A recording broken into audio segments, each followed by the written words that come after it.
Well, this is June the 11th, 1991, and you're living at 14 Stratford, Rathgar with your eldest daughter, Bhriain. Yes. You were born nearly 78 years ago on the 11th of December 1913. Could you describe to me just details briefly of who your parents were and where they lived in 1913? Well, my father was Cathal Brugha, and my mother's name was Kingston, and my mother with her sister and her mother lived at 5 Fitzwilliam Terrace, Upper Rathmines Road. And when my father and mother got married in 1912,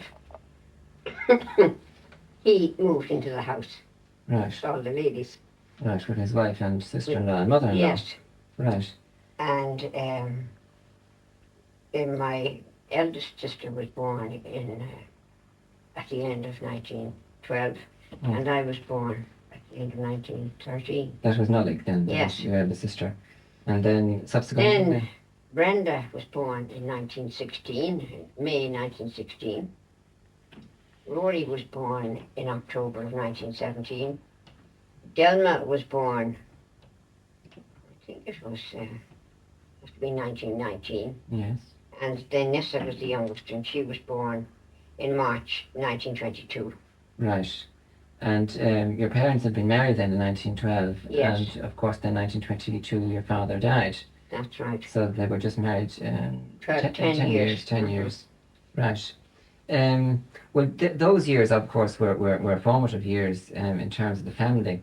But your father, in the meantime, had a very important political role that was evolving during those years, and that culminated then in his death in the Civil War in 1922. He had been born in 1874 and joined the Gaelic League in 1901. He had a particular passion, of course, for the Irish language. He became chairman of the Keating branch of the Gaelic League in 1908, and he continued in this post until his death. In 1909, he was a member of the Irish Republican Brotherhood and was also a founding member of Lawlers Limited, Yes. a company for Candlemakers. candle makers, yes, and a company for whom he was the traveller. Yes. And in that role, he was also, as I've said, a member of the Irish Republican Brotherhood and cultivating the spirit of republicanism that was evolving at the time in his travels throughout the country. In 1913, which indeed was the year of your birth, the Irish Volunteers were formed, and Cathal Brugha was the vice commandant of the 4th Battalion. In July of 1914, indeed, he was involved in the safe landing of the arms on the Asgard at Howth, and the safety of the arms. And moving on then to 1916, when you were 2.5 years of age, the rising took place, of course, and he was a senior figure in that, being seriously in the injured South Dublin Union. in the South Dublin Union, yes, and he was very seriously injured in that. Seriously injured, yes. And that, of course, was at Easter, and he was hospitalised from Easter until September of 1916. There was the 1916 plan, indeed, which he had.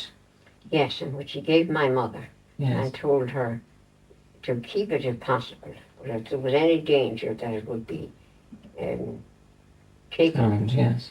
or discovered, that she was to dispose of it. Right. So she put it in a tiny greenhouse she had in the back garden. And we had several raids during those years, and particularly during the Black and Tan time. Yes. And she decided that she'd better get rid of it, so she burnt it. Yes, it's rather unfortunate that that had to be done, but of course that was the nature of things at the time. Subsequent, of course, to the 1916 rising, there were the execution of the senior leaders of the revolution. But your father continued with his political interest and indeed the military one, and in October of 1917 there was the All-Ireland Volunteers Convention, which coincided with the Sinn Féin FEIS, and this was basically a military and political cohesion which was taking place between the various groups involved in the revolution at the time. And Eamon de Valera became president of Sinn Féin and president of the Volunteers. Your father, Cathal Brugha, was becoming more politically and active in public life at this time, both in Sinn Féin and in the Volunteers, and his sense of republicanism was extremely idealistic. In 1918, there was the threat of conscription, of course, in Ireland to send Irish personnel into the Great War. But that problem was resolved, of course, by the end of the war. But prior to that, Cathal Brugha had in fact gone to London with a view to looking at the means by which some members of the British cabinet could be assassinated. But the problem was resolved, as I've said, with the ending of the Great War. And that was followed in December 1918 by a general election for the House of Commons in Westminster. And your father stood for the Waterford constituency in that election, and he easily won his seat, along with 72 other Sinn Féiners who abstained from taking their seats. And from this group, the first Dáil was born from these elected representatives. Yes. So from this group that were elected to Westminster in 1919, the first Dáil was born, with the first sitting of the Dáil taking place in the Mansion House on the 21st of January of 1919. De Valera, of course, was in Lincoln prison at the time in England, and Cathal Brugha presided over the first sitting of the Dáil and was elected President pro tem. And the Volunteers, who were the army, the Revolutionary Army, then became the army of the government of the elected people of Ireland. And you yourself, at this time, of course, were only 6 years of age, which of course was very young. In April of 1919, Eamon de Valera took over as president of the Dáil, and Cathal Brugha became Minister for Defence, till a post which he held until the 9th of January of 1922, some short time before his subsequent death. And he took no salary for this post other than an allowance of £300 for an assistant. In 1919 and 1920, there was of course an uneasy relationship between the occupying forces of the British and the new administration of the newly declared Republic. In 1920, the Black and Tans were introduced into Ireland to pitch against the IRA, and your family were at the receiving end of some provocation by the Black and Tans at that time. Yes, we had a number of raids. The first one, they entered one of the houses about 4 doors away and came down through the attic part of the house and came right down, broke down through the ceiling onto the top landing. I can remember that night well. And searched the house, presumably. Oh yes, of course. And then on another night, they came to the hall door and they didn't break down the door, but they, hit it very strongly. And my aunt locked the bedroom in which my sister and I were in bed, right? It was the bedroom right over the hall. So Black and Tans came up and they broke in the door. Mm. But I had a small money box on the mantelpiece. And I had heard my mother say that her engagement ring had been stolen by the Black and Tans. Excuse me. So I decided they weren't going to get my money. So I hopped out of bed and took it in. Yes. And, well, they were the two that I can remember in Dublin. But then there was a threat that the house was going to be set on fire. So we all had to take off for Waterford, where we stayed in a house. All I can remember was that there was a ladder going up to the bedroom. And there, the Black and Tans came one night, and they had flash lamps.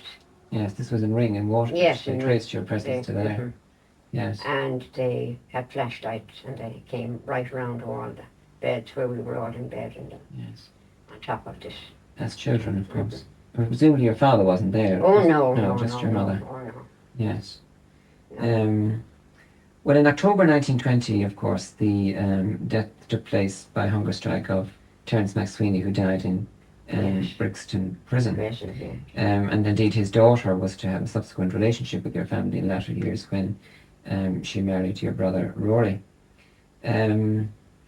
In May of 1921, the Customs House, being the centre of British administration, of course, in Ireland, was seriously damaged by fire.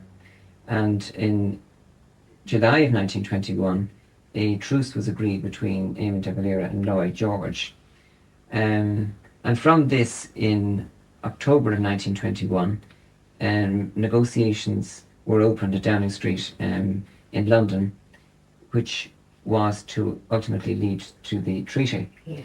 And this treaty was signed on the 6th of December of 1921, basically physically dividing Ireland into the 6 counties and the 26 county republic. The signing of this, of course, was under considerable duress of the threat of a great war which would be brought on the Irish people.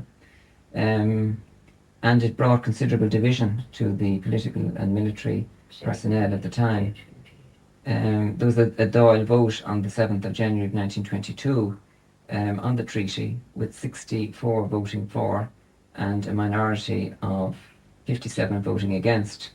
But Cathal Brugha's attitude at the time was that is the will of the people, let it be. That's right. Eamon de Valera, of course, then resigned as president on receiving this Dáil vote, and your father relinquished his post as Minister for Defence on the 9th of January of 1922, and was succeeded in that post by General Mulcahy, who in fact was the godfather of your now sister-in-law, Maura McSweeney, Rory's wife. The army, of course, was very split at this time in the pro and the anti-treaty, and the civil war basically commenced with the four courts being seized on the 14th of April of 1922. Yes. The four courts were then shelled on the 28th of June of 1922 on instructions from the British Prime Minister Lloyd George. Oscar Traynor occupied a number of positions with headquarters in the Gresham Hammond buildings in O'Connell Street, and your father, Cathal Brugha, reported to him. When the four courts were taken, the guns were then turned on O'Connell Street, and Oscar Traynor and the others accompanying him withdrew by agreement with Cathal Brugha. On the 5th of July of 1922, your father was the last remaining person in the Hammond buildings, and on leaving the building was shot by a single bullet and sustained a wound from which he died 2 days later on the 7th of July 1922 in the Mater Hospital. That's right. And you were 8.5 years of age at this time. Right. I've heard since then that when he was brought to the Mater Hospital, there were 24. He had 24 bullets in the pockets, in 12 in each pocket of his ammunition, which he could have used himself. Which he had got them. He had given them to the nurses. That was it. He took them out of his pockets and he'd given them to the nurses. Yeah. And the nurses had them, brought them back up to the Mater. Right. And I think 3 of them handed them up, but one didn't, and she only handed them up recently. But they're all now in the museum, I believe. I see. I must check it out. Right. And you were 8.5 years of age, of course, being the second eldest, and your youngest sister Nessa was only 4 months old at this time.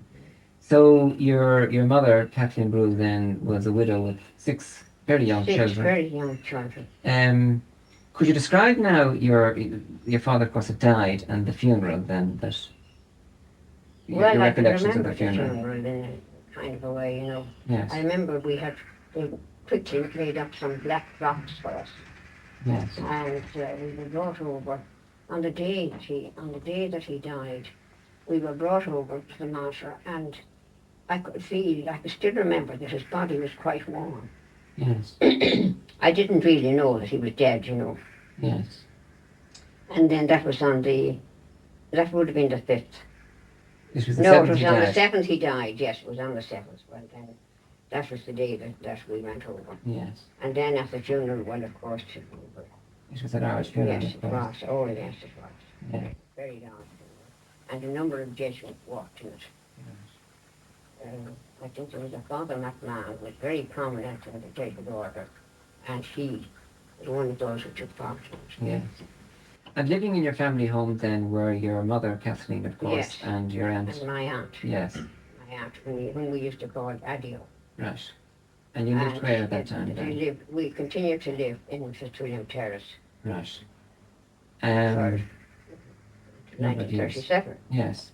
And the income then, what was the Well, source my of income? father, you see, was a partner in Lawler Limited. Yes. There were two brothers, Vinnie and Tony Lawler, and my father. And he was the traveller. Yes. So that's how he made all the contacts around the country. Yes. So he made an agreement with them that if anything happened to him, that they would pay my mother, I think it was something like 600 a year, Yes. until my youngest sister would be 16. And they kept that bar. Right. So your mother had a small Right. pension, a modest pension. She had that amount of money, which Yes. of course was very little, but it was substantial Yes, at the from time. that time. But Yes. she decided that you couldn't possibly bring up a family on that, so that she'd have to do something. Yes. Could I just address the issue? She had a brief political career herself then. Oh that yes, that's right. She took on at that time In then. 1923, she went up for election Stood for the Dáil. for the Dáil, for Sinn Féin, Yes. And abstained. and she was elected. And then, of course, in 1926, I think it was, the Fianna Fáil was founded. Yes. I remember we were on holidays down in Wexford, and we came into Gorey on one particular day. I remember this day where and she bought the paper and Fianna Fáil was being founded by Yes. And they were going to enter the Dáil. Excuse me. They They were were going to to enter the door, Right, yes, and and she- take an oath to the king. Right. And she was continuing to And abstain. yes, yes. Yes. Was that 1926 or 1927? Do you recall? 27 it yes. was, yes. 27. And she was re-elected in that election, of course. She to the was. Dáil. But that was her final standing. That since was she her did not final stand standing, for Dáil because any further. she had already started in business in Nassau Street, number 19 Nassau Street. Yes. That was in That 1924. in 1924. Yes.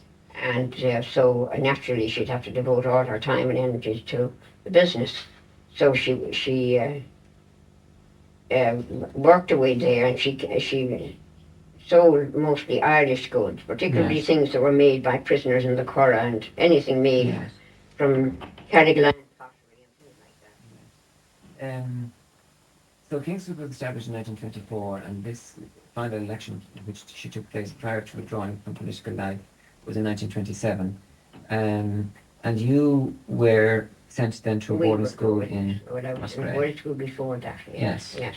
Yes. Well, yes, we were sent away to boarding When you were about 9 or 10 years of Yes, age, yes, yes. You went down to Roscrea, Mhm. to the Sacred Heart Nuns. My aunt was a nun in the order. That's how we happened to go there. Yes, your mother's sister. Yes. Yes. And the family continued to live in Fitzwilliam Place then until 1937 when they William moved. Terrace. Fitzwilliam Terrace. Yes. And they moved. Until 1937. And they moved then to. We moved to Temple Gardens. Yes. But I mean, I must go back there because I mean, she transferred from 19 Nassau Street in 1932 down to O'Connell Street. She But that was transferred Kingston's. I'm business. talking about where you were living. Oh yes. Yes, you were. You lived in Fitzwilliam Terrace and then moved to Temple Gardens. Mhm. And then subsequently in 1947 your mother moved to Rathdown Crescent number 9. Yes. And she died there then in 1959. So can I just go back to the Kingston story then, that having been established as a ladies' business in 1924 Mhm. in Nassau Street. Yes. Yes. Yes. Yes, she often went to England to buy things for the ladies' department, and sometimes she'd wear 8 frocks coming in to avoid tax. And but she decided that the women's fashions changed too quickly and too often, and that she would turn it into a men's shop. Yes. So, well, she didn't do that actually till 1933, I think.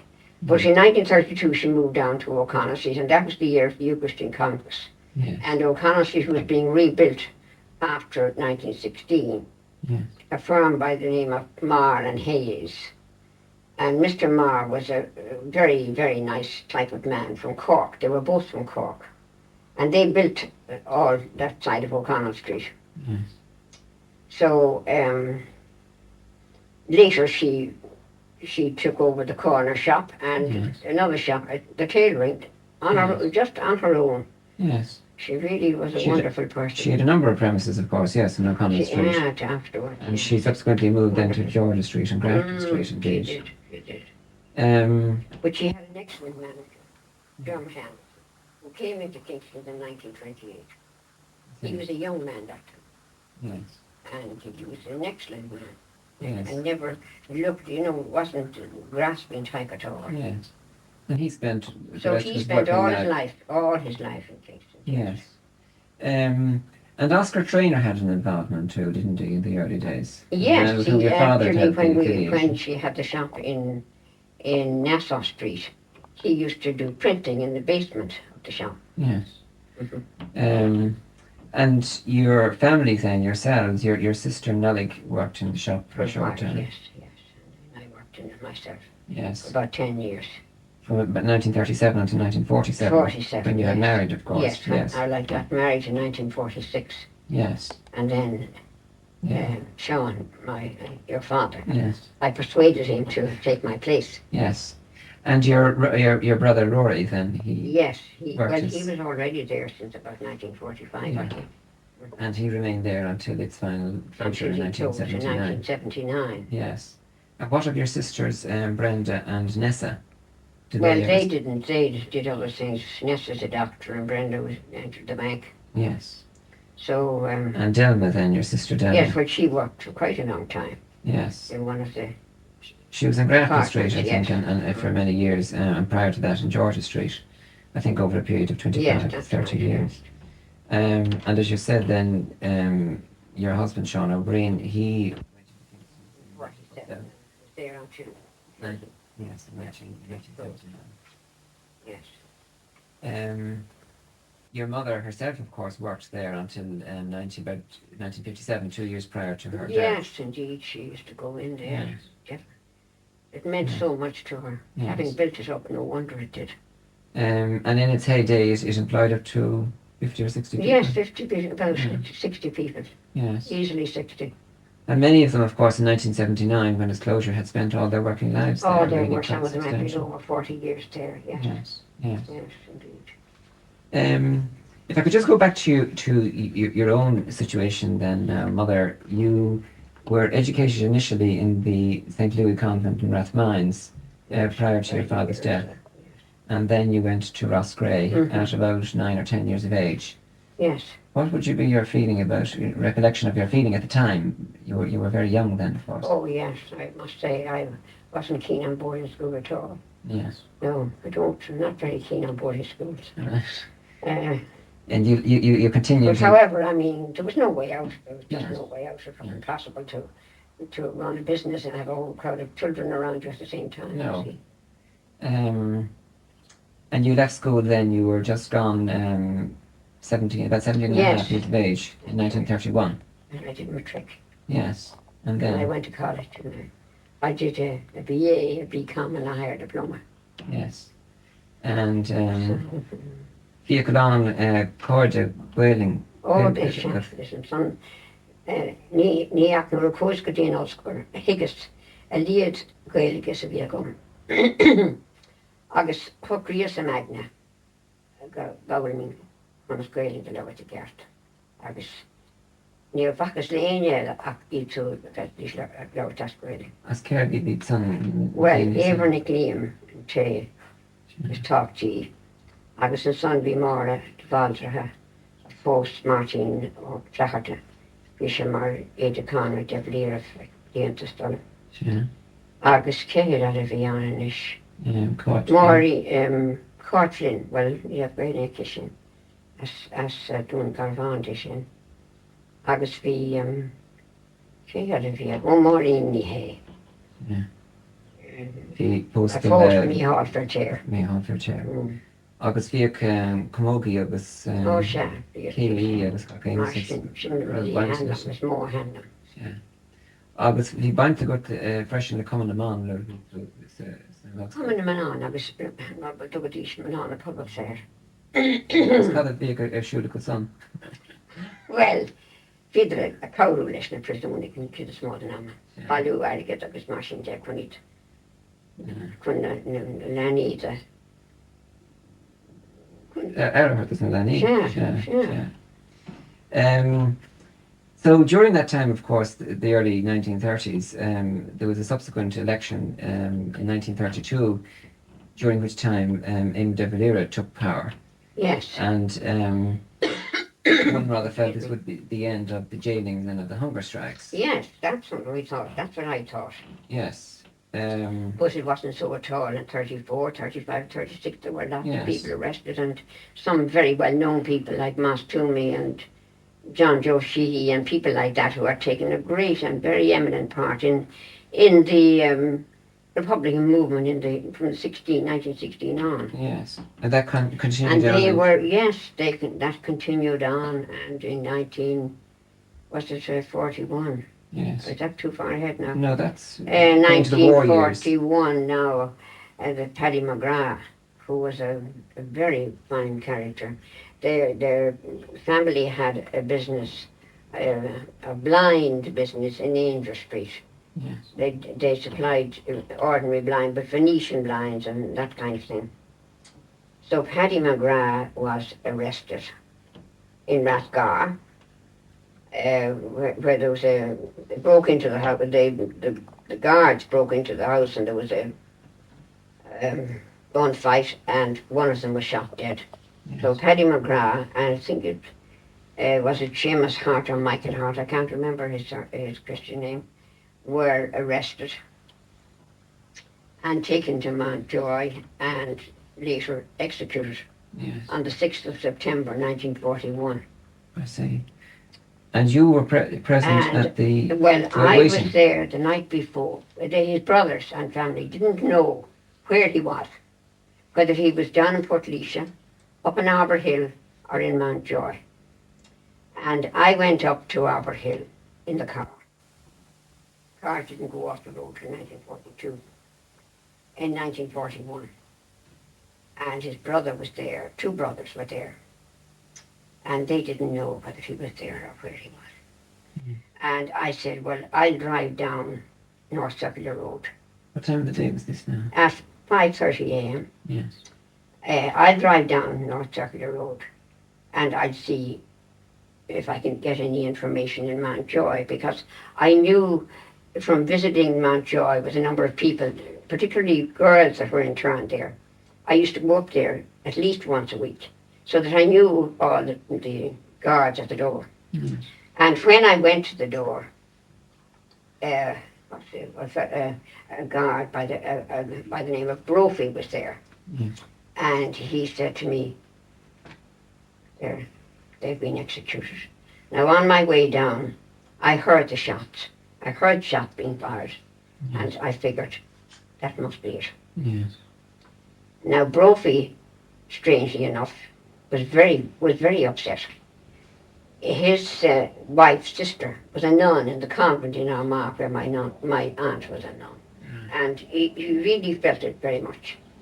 Yes. So I went back up and I just said to Larkin, well, I said, it has all happened down there in Mountjoy. And naturally, look, you were very upset about Oh, that. terrible.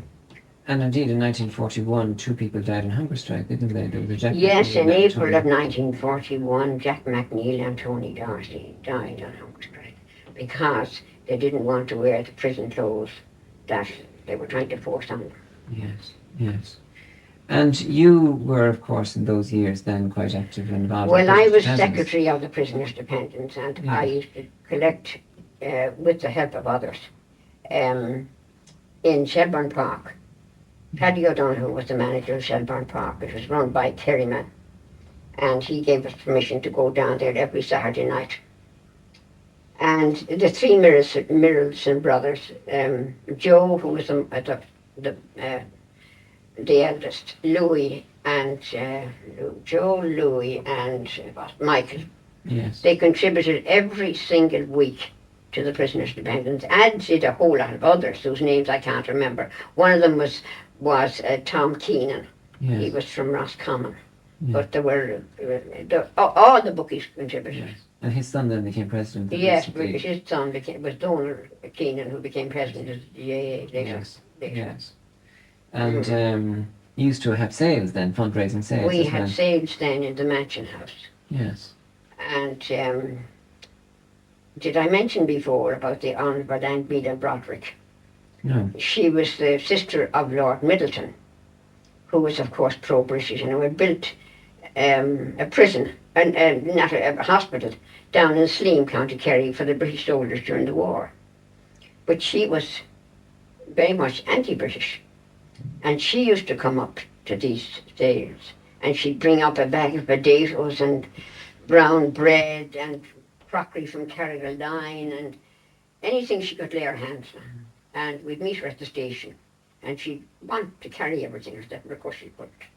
But she always stayed with Dr. Kathleen Lynn in Belgrave Square, and she brought her food for the time. She was a very independent type of person. Yes. She brought her food for the time she was there. My goodness. And then, of course, what year was that now, in 1944, I think it was, yes. There were a number of Kerry lads interned or in prison in Arbor Hill. Mm. And she told me that she was coming up to see them, and that she was, would I bring her there? So I said I would, of course. So we arrived, and the Mick Lennon, who was the governor, was most gracious to her, brought her inside and had a fire lighting in preparation for her visit, and left her there with the Kerryman.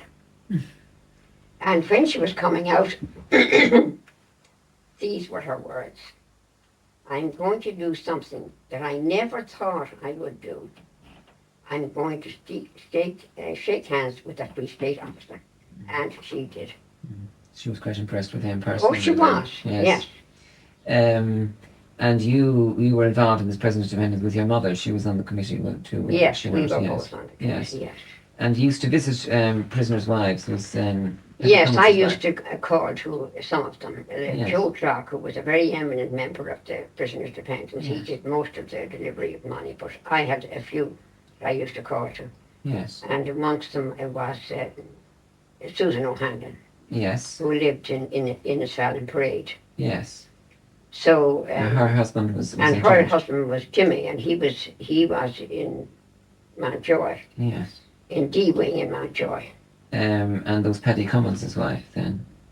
Yes, Who wasn't yes, there, we yes. called to her as well. Yes. Yes, she lived in Dundrum. And you had one odd situation then of one prisoner who had. Yes, we had one, but it was only afterwards we discovered, one of the meetings, somebody informed us that this fellow had a second wife looking for money. I see. Now, how did you deal with that? Well, we had difficulty finding out which was the right wife. I can't remember what happened, but we certainly weren't going to pay two. Yes. And that whole issue then of the prisoners' dependence occurred then in more recent years, in 1971 with internment in Northern Ireland, when I as a child would recall you fundraising in Yes, that that's right. A committee was set up Common called Bond. Common Bond, and I was asked to join it, so I collected a few neighbours, Maeve O'Kelly, what you call her, Mrs. Donna O'Brien. Bryn, Jean O'Brien, Yes. and Marie O'Brien. Yes, Mary O'Brien was very supportive too. So the four of us used to canvass the whole area, Yeah. and we used to collect quite a lot of money. Oh, yes. We took on 3 families. Yes, and you visited Belfast at that time. Oh, too, we didn't went you? up to Belfast. Nóinín came, Yes. and Maeve, and Right. myself. The 3 of us went up. Right. And that would have been, I suppose, 1972. One. Mm. No, I think it was 72. Not sure. In the It was internment in Northern 71 or Ireland. 2. Anyway. But going back then to the war years, of course, and indeed before, you had a courier role where you went on one occasion Well, to that's Limerick. very early. Yes. That's when I was driving 6 weeks, Yes. and I was asked to go down to Limerick to collect a radio, an illegal radio, And I went down with a lady by the name of Annie. Oh, she's fabulous. And yes, she was a very fine person. She was engaged to Sean Russell, who was the chief of staff in 1939 when all this bombing took place. And she and I went down, and I was 6 weeks driving, and I can remember well. We hired the car was given to us by Sean Myler, who was had a garage there near Bagot Street. And it was the seat, you couldn't move the seat backwards or forwards. And of course it was for a man, and I had to sit bolt upright like this the whole way. And I was only 6 weeks driving. So we drove down to Limerick, and we collected the radio and turned right away and came back. Yes. And as I was coming through the Curragh, of course it was during the night now, and the fog had come down, and I found myself almost up at the military barracks, which of course now was The last place in the the world last you needed place to I go. wanted to be. And I really wasn't even used to turning the car, but I got back anyhow. Yes. But going down Grafton Street afterwards, I can remember well hitting off a few cars, but I didn't say anything. On this occasion. Yeah, I never said it. And I left the car back with Myler. And about 20 years afterwards, he said to me, "Do you remember that car," he said, "that you took down to Limerick?" And I said, "Yes." "Did you hit off any cars on the way home?" I said, "I did, indeed. And 2 cars I hit off." It was a kept secret for 20 years. Yes, and then you raised nobody, it. and I Yes, never reported it. yes, naturally enough. And you had on occasions to drive Sean McBride too. Often Sean Those McBride years, and Tom yes. Barry and Yes. these important people of long ago. To various places drive that they to were work. going to carry out their affairs. Yes. And then from the point of view of your career, you left university, of course, and you went as a teacher to Mount Rath for a short period of Yes, time. for a term where I was given, I'll give you an idea now, I was 21 and I was given leaving certificate, Irish, English, French and mathematics and intermediate as well. Now think of it, a girl of 21. Gosh, it was You weren't much crazy. older So than the school pupils. I said to the Reverend Mother after the first term, "These children will never pass their exams if I stay here, so I'll leave." Yes. And you that went was that. And then I went into Paracos. You went for a short while to Paracos as a work yes. experience. You went to Yes. Kingston's then. So I was there for about 10 years. 10 years. Until Right. Well, we'll leave the discussion at that, Mother, for the moment. In the later discussion, we want to talk about Gunther Schutz oh yeah. and indeed the involvement of your husband, Sean O'Brien, in the Republican movement, Mhm. and then just touch on the personal lives of yourself and members of your family, how they evolved in the subsequent years to the current date. So for the moment, thanks very much indeed. So that's the end. To open this part of our discussion by talking about Gunther Schutz, alias Hans Marschner. Could you tell me who he was and what he was doing in Ireland? Well, I imagine you could call him a German spy. He was parachuted into Ireland, into Wexford. Now, I don't know what year that was. It would have been, what should it During be? the war, presumably. It would have been 41 or probably. Yes, the end of 41 probably was. And so, I see now, how did he, oh yes, he was arrested. He was arrested in Wexford. That's Yes. right, he was arrested in Wexford.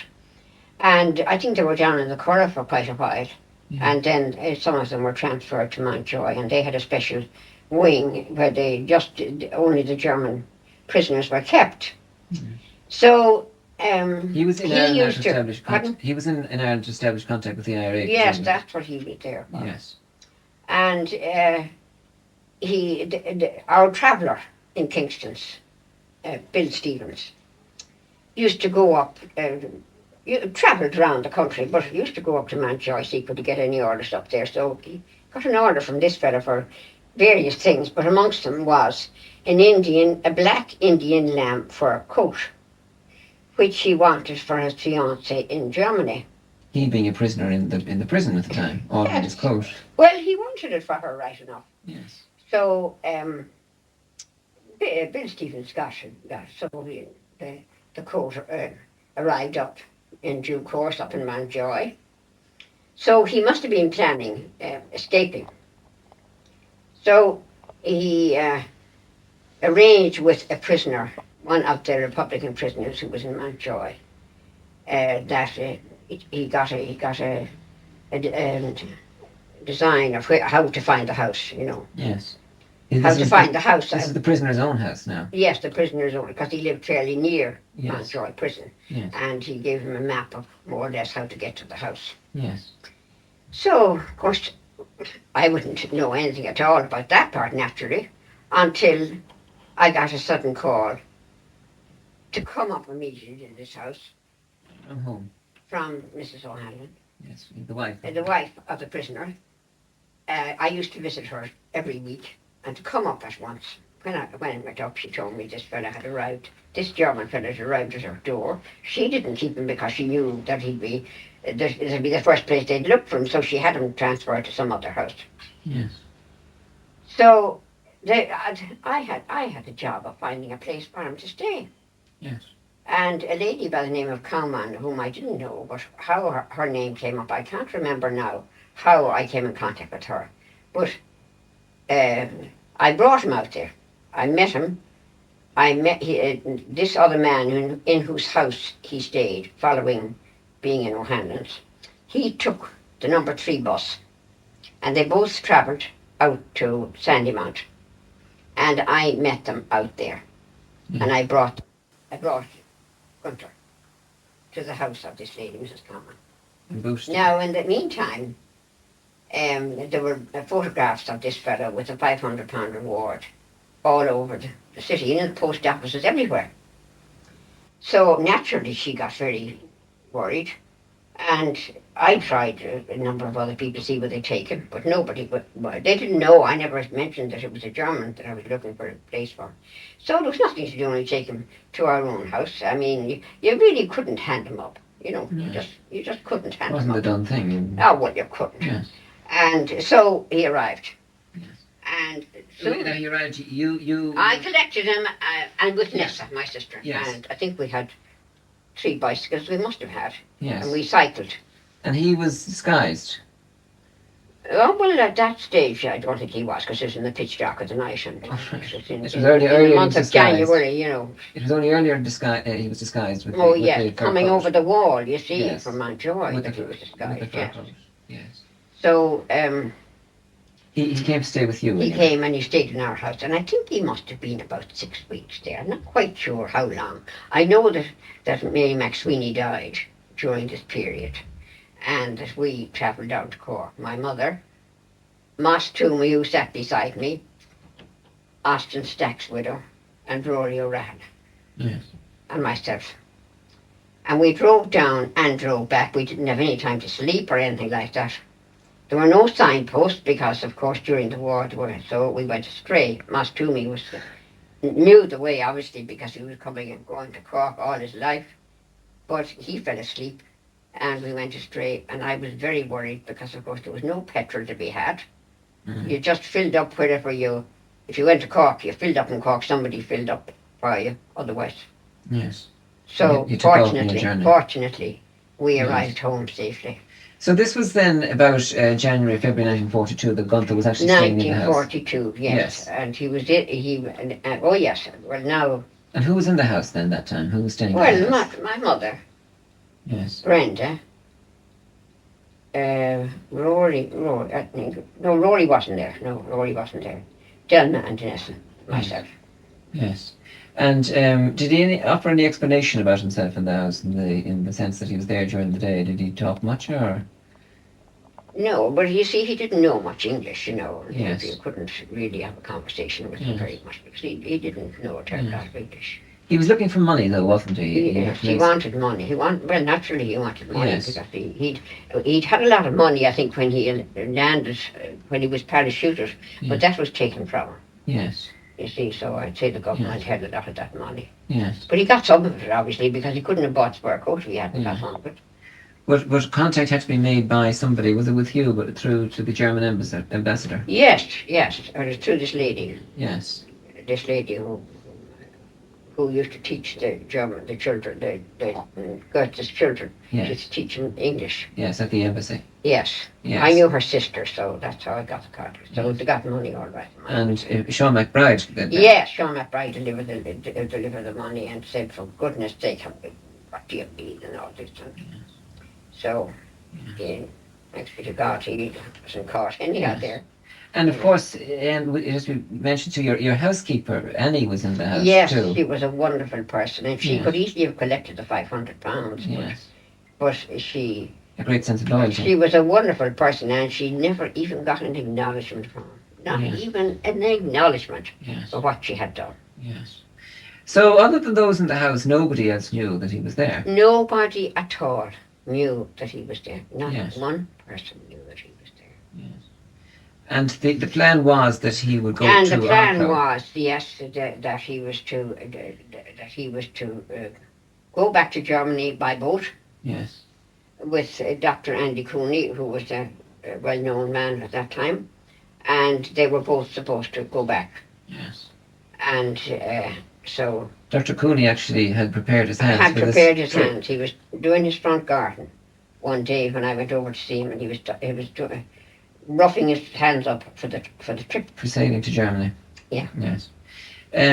But you had a visit from Sean McCool, who had been released. Yes, he called, and of course, naturally, we didn't ever tell him that we had this fellow in the house at all. Yes. Unfortunately, he was big enough that you could get rid of him, out of the way.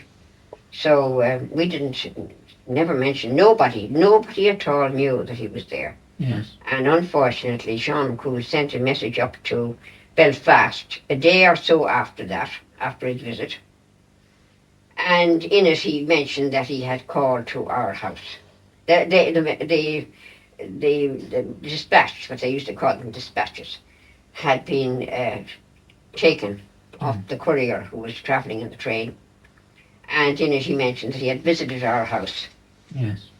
And with that dispatch, they raided the house, and they raided Kingston's, where I was. And what the office. that was April That was the 30th of April 1942. Yes. And you on that particular day were working in And I was in Kingston's, and a phone call came, and they told me this man wanted to speak to me. Would I be there, that he had a message for me? So his name actually turned out to be Sergeant MacDonagh from Mullingar. So I, of course, naturally didn't know, because sometimes I did get messages like that. So he came in with a couple of others. Yes. And I had this, that was the day that I had taken the Indian lamb fur coat out of the house to bring it into town so that I could leave it with a man by the name of Loch Sutton, who lived in Arklow and who had a number of children. And I was very worried because I'd already addressed the parcel with his name and everything, care of the Red Bank Restaurant. Yes. And it was there sitting in the office when these fellows arrived in. Yes. So I called Mr. O'Reilly, our manager, and said, would you mind taking this parcel up? It has to be delivered with the rest of the parcels. Because, they sometimes would be left in the office. But I said, would you mind taking that and put it with the rest of them? I want it to be sent to that place. So they didn't suspect anything. Yes. So the parcel, they never discovered. I was so worried about him because he had 7 children, and it would have been terrible. And the plan had been that the coat would go to The plan would be meet up that, with yes, guns. you see, they were as near as that to going away. And he was going to get the coat in Arklow and sail off to Germany with that, yes. So the situation at home, of course, was that the raid took place in the home, and some family And they members, came to and they arrested. as well. Yes, and they arrested Gunther at the house, Yes. and the visit to Kingston's coincided Well, time-wise with more that, more or less. Yes. simultaneously, yes. And could you describe the scene in the office then, with you being Well, I'm confronted sure with the it situation? was constant bloody nation. But however, my mother insisted that she would come with me. Wherever I went, she went. Yes. She was afraid I might have been brought to the bridewell, which had a very bad reputation. So she sat into the car with me, and we were driven to Mountjoy. Yes. By the police. By the police. Yes. Yes. And when I was going in, this priest, Father McCarthy, who has turned out to be a wonderful friend, I must have met him before, but I can't remember. But he was coming out as I was going in. And the following day, he came up to see me to apologise to me for not having accompanied me up to the ladies' prison. So I thought it was very nice of him. And of course, in later years, he married us in 1946. Yes. And he's had a terrible accident and lost one of his legs. And yes, but he's still an he occasional still visitor comes to and your drives home up here regularly to yes. a meal. And your mother, as you said, was with you that day, then going Yes, to so Mountjoy of course she had to. to leave you there. Yeah. Yes. Well, that was obviously very sad. Well, it traumatic must have situation. been terrible. Yes. Yes. And could you describe the position then? You were presumably in a cell then or something in Mountjoy? Oh yes, each person had a cell. It wasn't Right. like some places now where they're 3 and 4. No, each Yes. person had a cell. Yes. But I remember the first night, I had a mattress that had several hollows in it, And I went down the next day to the wardress and I said, could I have a better mattress than that? So she gave me a Gave it to you. And were the doors locked? No. No. Oh no. Right. No. So it was an open situation Well, within the oh prison yes, itself. oh, yes. Yeah. And there were other prisoners then there. There was. There were altogether, I think there were about 17 there that time. Yes. And well, naturally we divided in two. 6 of us used to have our meal together, and then the rest of them would have their meal together, and 6 or 7, Yeah. And the group with which I was now, mostly were Irish speakers, so we spoke Irish all the time. Yes. You could on Gailing. Bhriain could really going son of us gone down Bhriain has done.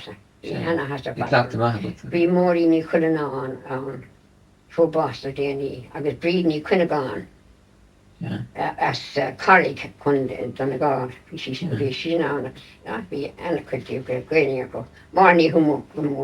Yeah. Agus tá cardide a go fós le mór ní hún Ó tá mena cardú le mar ó hinna le an dat. Dina mónta ar fadí sin. Mónta ar fad. Agus bhí Mrs. Weaver's an. To be ban on the ban of Mrs. Weaver, banaltar bai, agus bhíoh sí mar heach sí in Queen Elizabeth, bhí postacéib mar banaltar in Queen Elizabeth agus nuair a bhí Alexander. So Oswald Mosley? No, Duke of Windsor. Bhíoh sé sin a tactagus go macht agus bhíoh sí. Bhí anna bhacha céile. Agus bhí Agus lá bhí a fearr hawl I presume na bhar. I Mountjoy fresh. I Mountjoy agus láháin lorug sí cead ó Seán Kavanagh. Púisi go dtí Seán Kavanagh tí sí ceiste a bheitag sí married quarters to féin agus Frank. Mar go sí ag Mosley hawl assassin agus. So Oswald Mosley. Hanna hef na gan dú sin ar raibh slí ar a léad a bheith so. So níor airí le. Níor airí le. Agus bhíoh Miriam James saucepans a ben. Jinani, yes, ben Miriam. Is don go gúdach a ben bhar. Ach Dina Annie, yes. Ach bhí cuma bhí sí anna gov agus like cuma doracéras. Ach Dina Annie, yes, ach fadi bhí sí sin now. Agus Mrs. O'Hagan. Mrs. O'Hagan ben go raibh séir sinnice. Agus bhí duine dus na leanaí sta go bhíon téis is óige. Glach sí a céad cumoine gur bhí an máthair tí sa fritún clínica sin. Agus raibh sí ábhar a teachta seach chun an máthair deis. Ó hána sí sta chun an bhá. Sí sin anna. Ó bhí sé badóna. Bránach ar fad. Ó na a dhéananig le héit ní lá. San cadín beag bhí dal bhhaid gan bhí ar dal bhhaid bhí sé an bránach ar fad. So while you were in Mountjoy too, you knit a pullover. Yes. You're I lit a pullover for Sean, yes, a navy pullover. yes, And it was used by many of the prisoners for their visits because, of course, at this stage some of their clothes would have been very disheveled. yes. So he used to lend his pullover to them when they were going for a visit.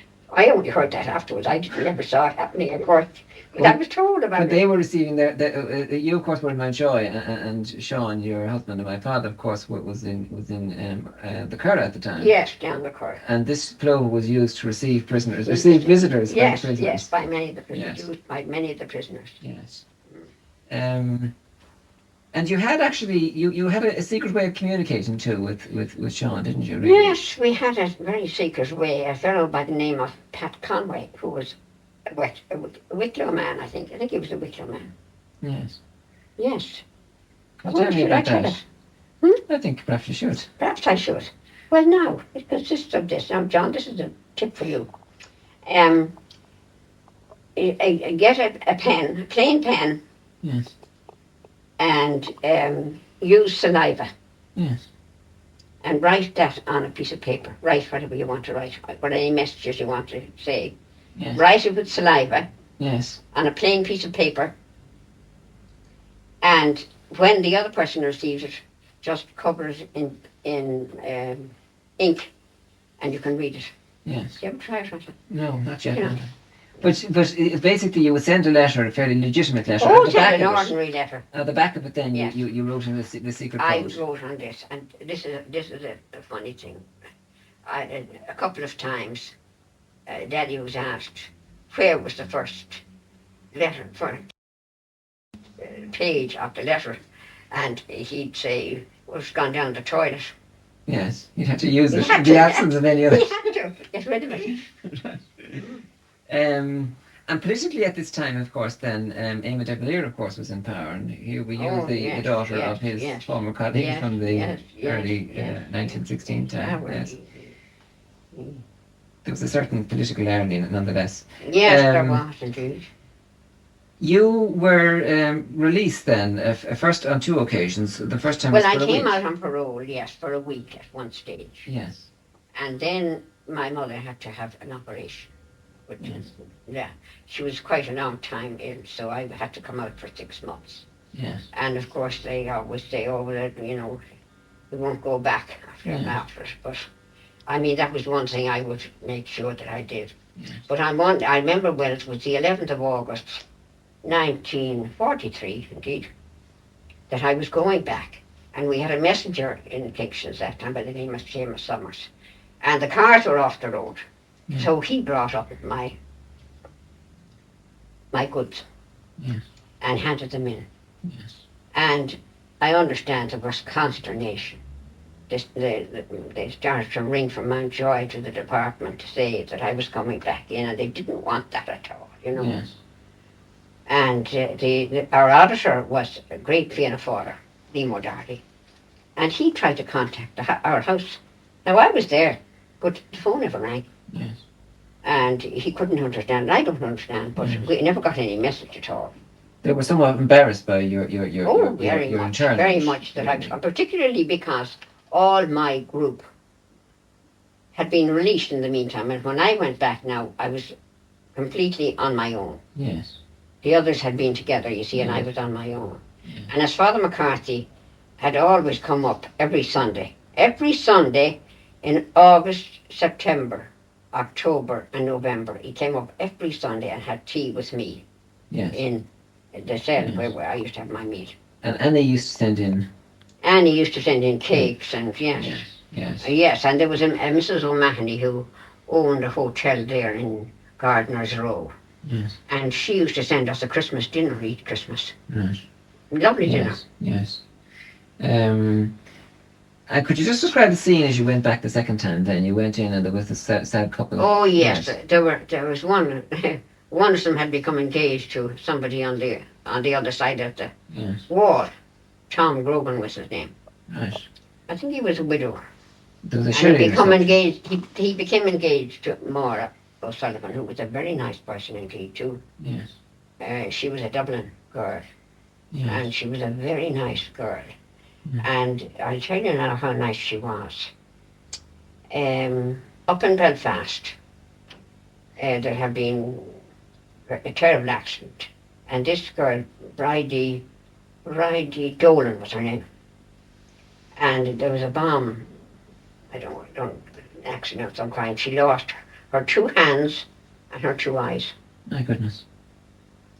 And she came down to Dublin, and she stayed in Maura O'Sullivan's apartment. Now they lived in New Bride Street, where they're still their apartments. You know, they were very nice. Yeah. But I mean, there were a number in the family already, but they were terribly good to her. She has died since. She was an aunt of those two girls. Remember the two girls that were sentenced in The Price sisters. Price sisters. She was an aunt of theirs. Yes. That's right. Yes. But there was a sherry reception going on. There was a sherry reception, Yes. yes, for Maura's engagement. Yes. But it didn't. She never married him. She married Yes. somebody else. And you encountered a couple coming out whose son was about to be. I encountered a couple whose son, their name was O'Shea. Yeah. And he had unfortunately killed his wife. He was only 24 years of age. And he was sentenced to death. And he was executed the following morning, the 12th of August, 1943. Oh, it was. I felt sorry for myself, but when I saw that, I didn't say, really, this was frightful, wasn't it? Yes. At 24, I mean, sure, the fellow there must have been something wrong with him, you know. So at this stage, of course, as you say, all of your own group had been released from Joy. You used to have friends from visits from your own friends, though, Ava and Josie. Yes. Could you describe that situation? They were This was an alien. Pardon? This was an alien situation for them, obviously. Yes. They wouldn't be used to anything like this at all. So they used to come up and see me. Yes. And you have to go. Of course, you have to leave the prison to go across the kind of a garden. Yeah. And there was a hut there, and there must have been about 6 foot of a counter between yourself and your friends. Yes, so there could be no physical contact or messages. Shout if you wanted to say anything. But I think they must have been absolutely frightened to death coming up. Yes, I'm sure it was quite startling. Must have been. I don't blame them too. If I hadn't been used to it myself. Yes, you had been a regular visitor there to visit prisoners in previous years. Yes, it wasn't culturally so shocking. And then you were finally released. Yes, the day that I was released, I remember the head wardress came to me and said, now I rang them a couple of times to make sure that you were being released, she said. And so I had a tea cloth there, which I gave her a present of, because she was really, you know. Yes, what was her name? They were very nice, really, they were. I had nothing to say about them at all, they were quite civil. And could you put a date on that? Oh, that was now the 27th of November 1943. Right. And what did you do when you were released then? Were you met at the prison, or did you family? Oh no, sure, you wouldn't know. They wouldn't as I took the bus down Kingston's and I walked in. So, surprise. Consternation then. Yes. Right. Sure there was. So could I turn to Sean O'Brien then, who of course subsequently became your husband. He was from a very different family background. Well, he was from Kerry, of course, and yes, his father was a teacher. Yes. And he was a teacher. Yes. And those belonging to him all became teachers. His sisters, of course, yes, were teachers. And of course they were Irish speakers, which was the most important thing. Yes. In my estimation, anyhow. Yes. Because I really was keen on the Irish. I was anxious to be a good speaker of Irish. Yes. But you subsequently, of course, achieved that very successfully. Well, but you met Sean O'Brien anyway then.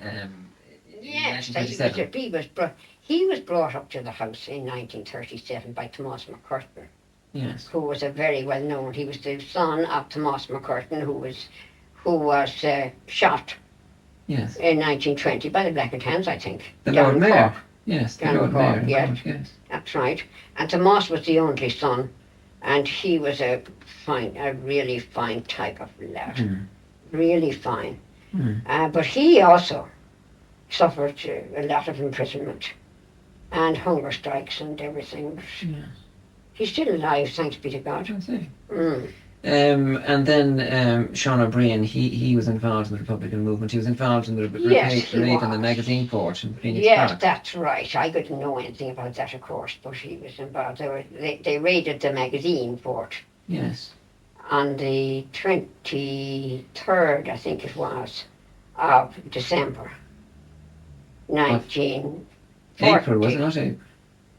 No, Whatever, no, it anyway, was sorry, at yes. Christmas time. It was at Right. Christmas time because he went down to Kerry the following morning on the Yes. train. I see. No, it was the time my uncle died. You see, I had an uncle who was a Holy Ghost father. Yes. And he died in Blackrock College. Yes. And De Valera, he was himself and De Valera were great pals. And of course, De Valera came to the funeral. In Rockwell. In Blackrock College. Oh, sorry. Yeah. So of course we didn't have any words with him. So we travelled down to Rockwell. Yes. The funeral, and I remember the icicles were falling from the trees. It was a bitter cold time, and there was no such thing as a screen wiper, or no such thing as a heater in a car. Yes. And the icicles were literally hanging out of the trees. It was so cold. Right. So we had to travel up with the window open, because with the steam of people breathing and that, you couldn't clean it. There was no way of cleaning it, you see. Yeah. There were no wipers. The wipers had frozen, of course. Probably. There were no wipers. Oh, right. No wipers. That was 1939. Right. And Sean O'Brien, anyway, had been involved in this raid and took off for Kerry then, but he subsequently then... Well, he was teaching in Sing Street at Yes. this stage, yes. So And- one day they arrived to arrest him, and he had a whole lot of boys or something like that on the desk. So he just fired them. He fired them around the lads, and he hopped out through the window and he got Yes. away. But he was arrested, of course, Yes. later on. He had to unofficially borrow a bicycle to... Yes, that's Yes. right. He took a bike that was on the side of the road, but Yes. he brought it back again. Yes, yes. And then in May 1940, which was just some months later, Yes. then that he was visiting... Yes, he was visiting Jim Donovan Yes, out in Shankill. yes, And he had got the loan of Stephen Hayes's coat yes, because it was a cold night, Yes. and it was a fawn coat. Yes. So he was coming back, waiting for the bus on the Bray Road, Yes. when I think Dinny O'Brien was the name of one of the superintendents or whatever he was, came along and spotted him. So he was arrested. yes, And it was on a Saturday, because I had an appointment to meet him that night evening, and I walked up and down Beeford Avenue for 2 hours. Mm. So I decided the worst had happened. And I phoned up later on, maybe Monday or Tuesday, but they wouldn't give me any information. Right. And Stephen Hayes, of course, was the chief of staff of the IRA. Yes, he was. And then Daddy was carrying a message to... Yes, he was O'Donovan. carrying a message from him to Jim O'Donovan, yes. Yes. Jim O'Donovan was in the ESB. He was an engineer in the ESB, but he was too belonging to the pre-treaty IRA, you know. Yes, yes. The old IRA. I see. So, Daddy, of course, then was arrested and he was interned in the Curragh. And they were up to 2,000. They were up to 2,000 there. Yes. Yeah. I Amongst them Brendan Beaton, see, to yes. whom he taught Irish. Yes. Brendan And Beaton thus got a the Irish great love of scripture. Irish. Yes. Yes, yes. And there was Schmozzle there. Yes, they set fire to the huts over something or other, I don't know. Yes. Something to do with food. So Daddy and Rory and 5 or 6 others Yes. were brought up and tried in here in Dublin. And it was, what did I say the name of the Murnahan. Murnahan, Judge Murnahan, sentenced him to 7 years. Yes. I think Rory got 5, not Yes. quite sure. So they were lodged in Mountjoy Yes. after that. Right. And And Sean Kavanagh was the governor there. Sean Kavanagh was the governor there, Mm. yes. And But while he was in the Curry, you used to visit, of course. You used to go down by Boston. Yes, I used to go. Well, you wouldn't visit. I don't think we got many visits in that particular time. Later, you see, he was transferred back there later on. Yes. In the early stages, I don't think we got many visits. I don't think so. There were unusual visiting arrangements in Mountjoy. Well, there, you see, you weren't allowed to visit. Yes. You really were not allowed to visit. And the only time I succeeded in getting in was with the Reverend Frank Roycroft, who was a Protestant minister in Kerry. Yes. His cousin, Brendan Hogan, who was a priest in England, and Father Paddy Duffy, who later became head chaplain in the army. Yes. They were the only times that I got in to see him. Yes. And you were the accompanying partner then of one of these clergymen. Yes. Yes. And on one occasion then the assistant governor had a message for you.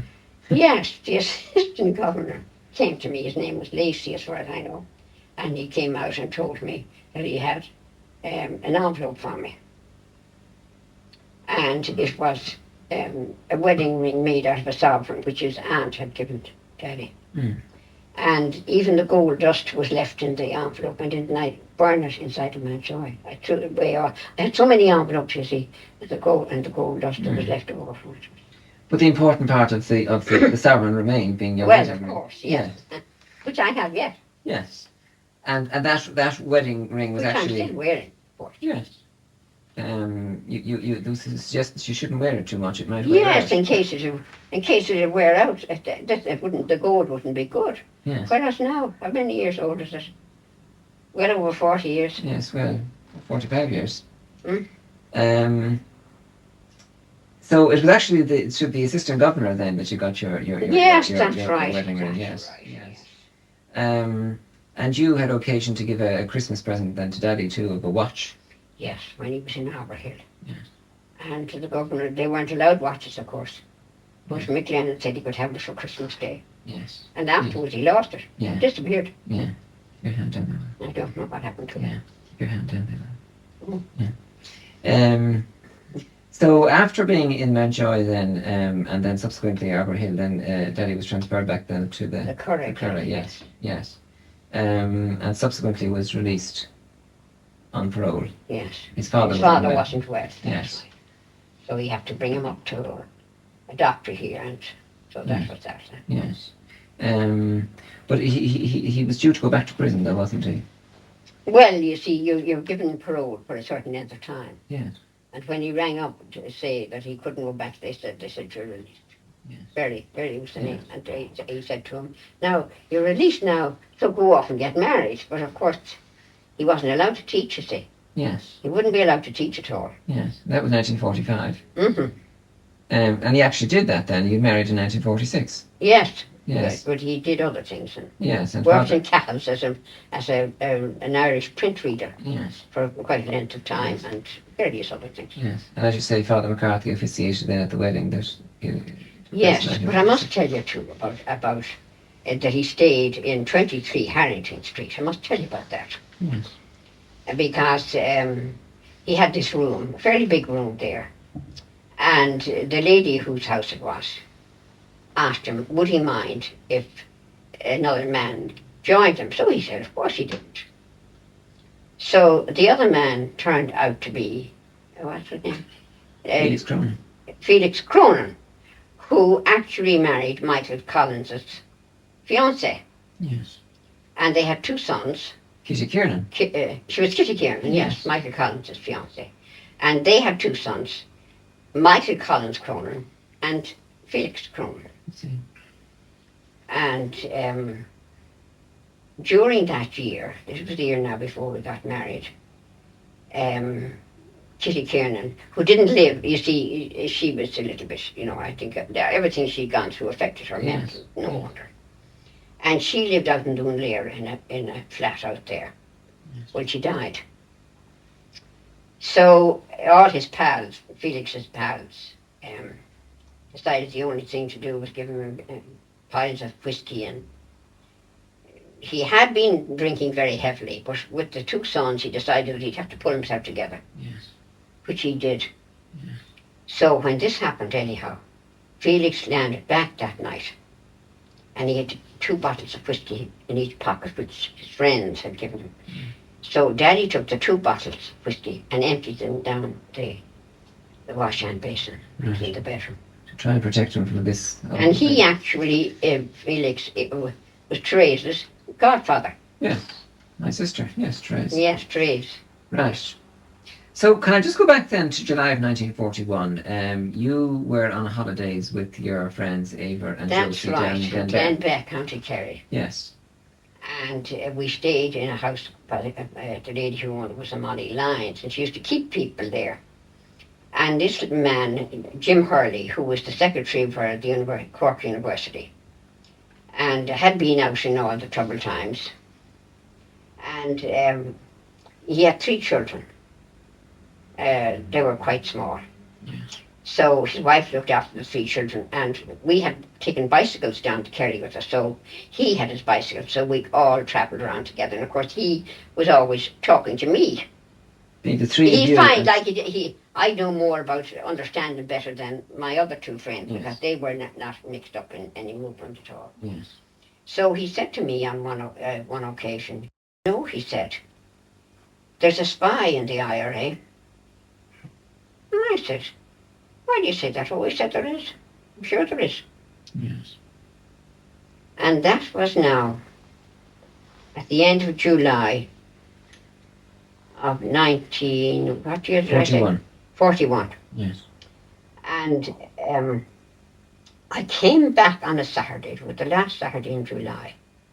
And I was only in the door when Charlie McGlade and Sean McCrahy, both of whom had come from Belfast, and they told me that Stephen Hayes was a spy, and that they had arrested him, and that he was writing a confession.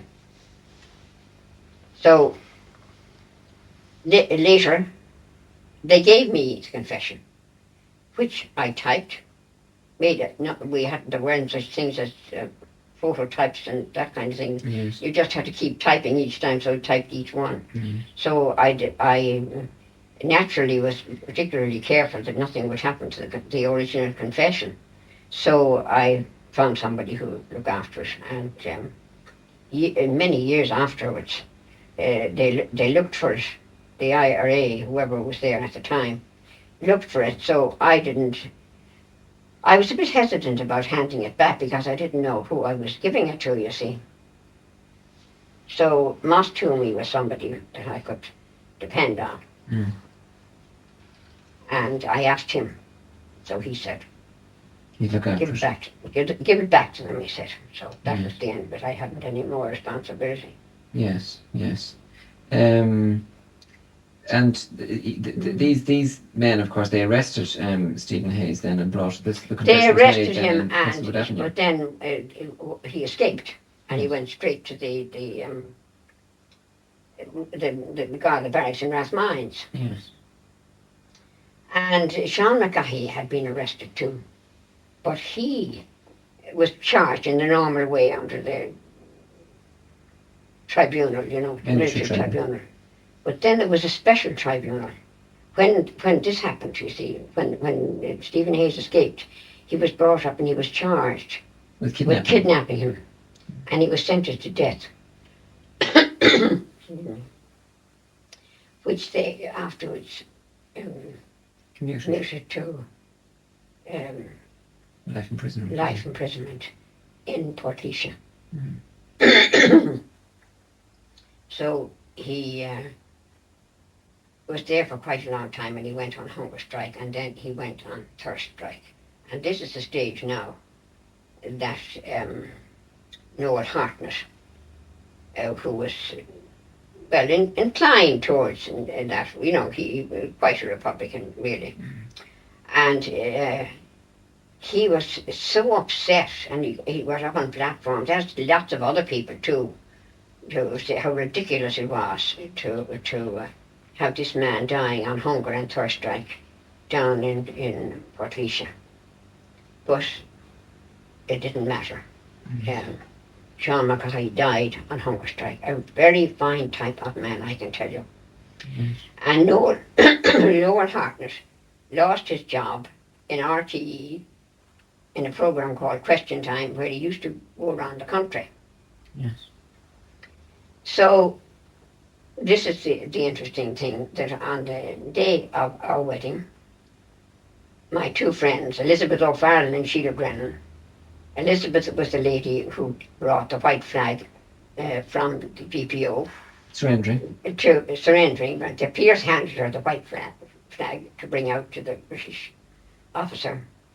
She and her friend, Sheila Brennan, were at the end of the church, and they saw Mrs. Andrews, whom they knew. So when they came out, they berated her for what? For her son Eamon Andrews. Eamon was doing, yes, Eamon Andrews, that he had taken this job and under the circumstances and everything, and she said he took it, she said, because he hadn't a penny to his name. Yes. And that was 1946. And that was the beginning of his broadcasting career. That was the beginning of his very beginning of his career. Distinguished broadcasting career. He was known the world over Yes. after that. Yes. And Stephen Hayes then. Now this is the same Stephen Hayes whose coat Daddy was wearing on the night Daddy was arrested. Yes, the same man. Yes. And he'd been chief of staff of the air raid. But he of course was he had escaped and was then free. Of course I couldn't. They said he was a spy, but I couldn't. I never even met the man, so I couldn't possibly know anything about it. No. But Daddy believed he wasn't, in fact. Well, he wouldn't agree that he was. You know, he couldn't say know. that he was or he wasn't really. He wouldn't accuse him of it at all. Yes. And Stephen Hayes then lived out a natural life in and Wexford. Died in Wexford. And then died. Yes. Relatively recently. Well, I was sometime now. I suppose it's 10 years ago, I'm sure now. Right. So, coming to conclusion then now, really, that political side then, of course, died away, other than your involvement in 1971 through the Prisoners' Dependent, the Common Bond in Northern Ireland. Life took on a more sedate nature for all of you, really. Your eldest sister, Nullig, married. Yes. She had married, and in fact, her wedding. Yes, at her wedding, we had a raid at her wedding. Yes, it wasn't so sedate at all.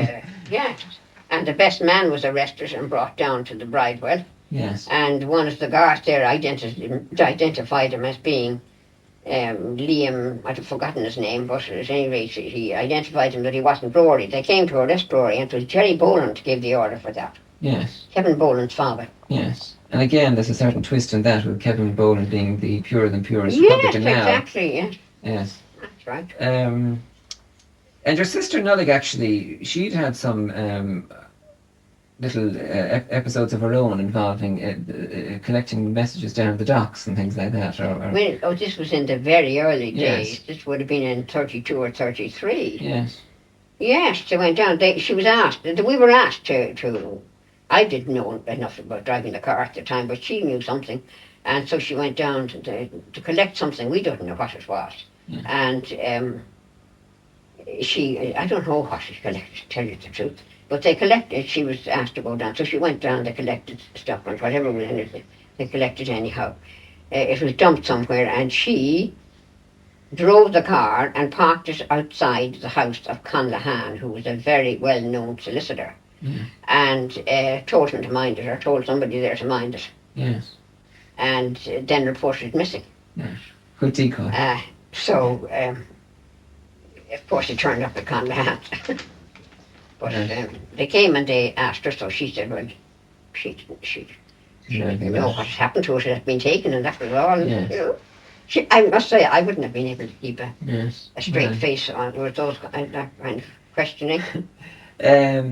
So despite her sort of fairly turbulent and dramatic wedding reception, she went on then, she married, of course, John Bruton, and John Bruton, of course, has died in recent years. Your sister Brenda then, she well, she was in the bank, the National City Bank for quite some time, and then she married Pat Ferreter, whom she must have met perhaps at my wedding. I'm not quite sure if it was then she first met him.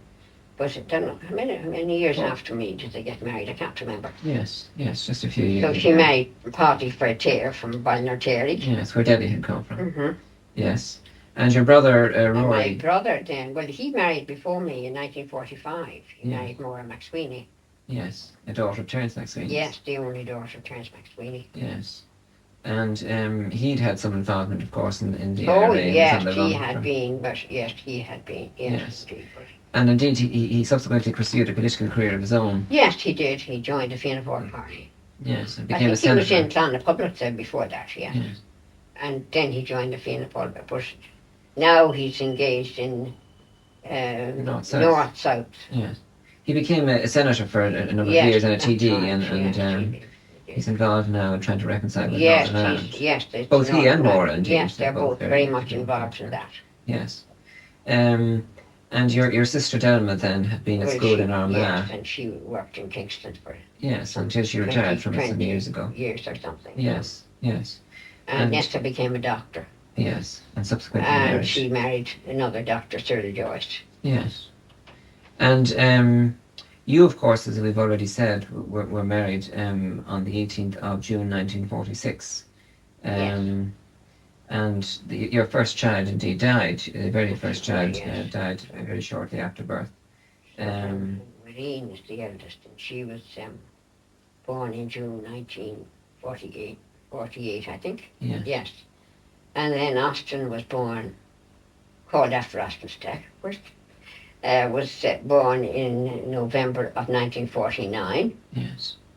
And you were born in 1951, Rossa, Yes. called after O'Donovan Rossa, of course, Yes. well-known Corkman. And then Trace.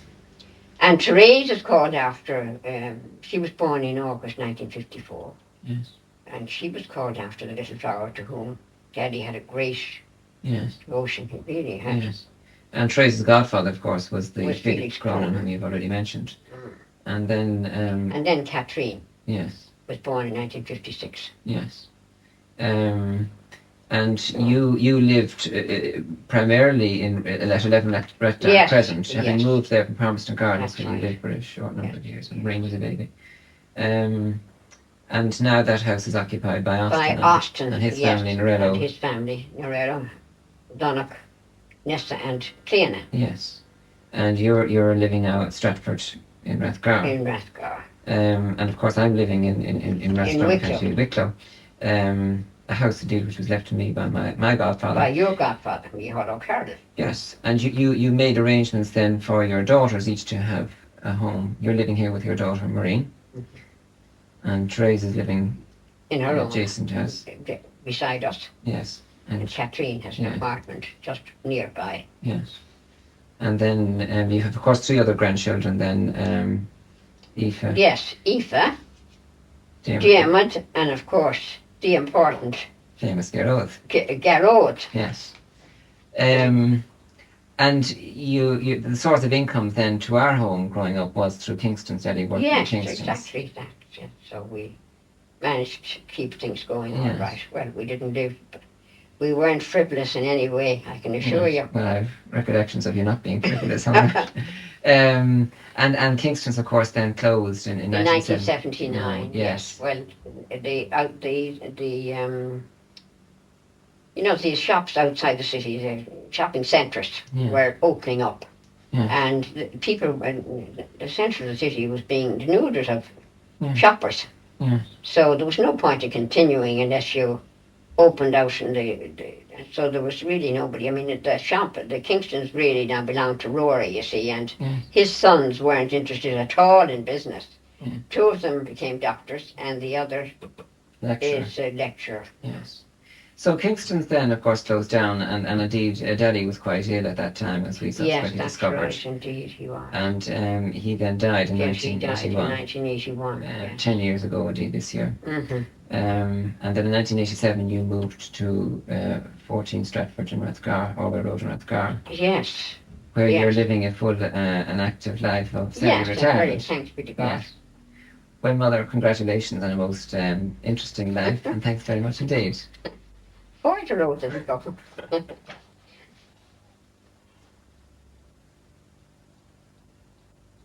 That's all, John, now.